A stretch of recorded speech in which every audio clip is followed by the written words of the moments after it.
Magandang araw mga kababos. Narito ang latest news ngayon sa PBA. Coach Leo Austria, pinasalamatan si Jeron Teng.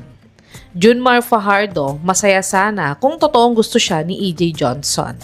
At Alex Cabagnot, malapit nang maging head coach ng Titan Ultra.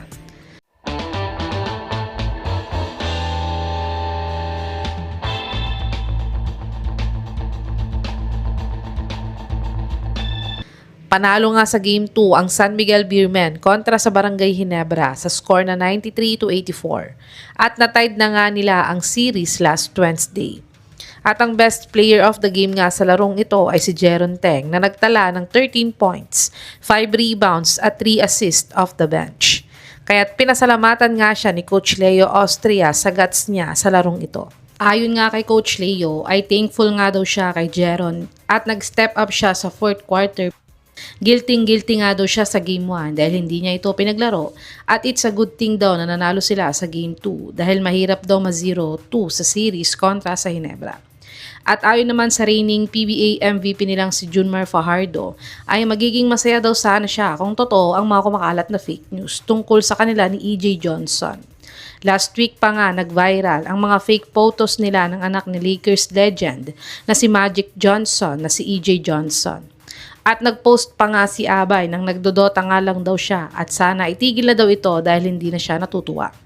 Pero na-interview nga siya kagabi after ng game nila at tinanong siya ng kunwari na totoo na may gusto daw sa kanya si EJ Johnson ay anong magiging reaction niya. Ang sabi naman ni Kraken ay magiging thankful daw siya pero iba daw ang gawa-gawa talaga. Kayo mga kababos, dapat na bang ma-stop ang pagkalat ng mga fake photos ni Idol JMF at EJ Johnson? I-comment nyo na po yan sa baba. Tumungo naman tayo sa balitang malapit na daw maging head coach ang former SMB star player na si Alex Cabagnot sa Titan Ultra.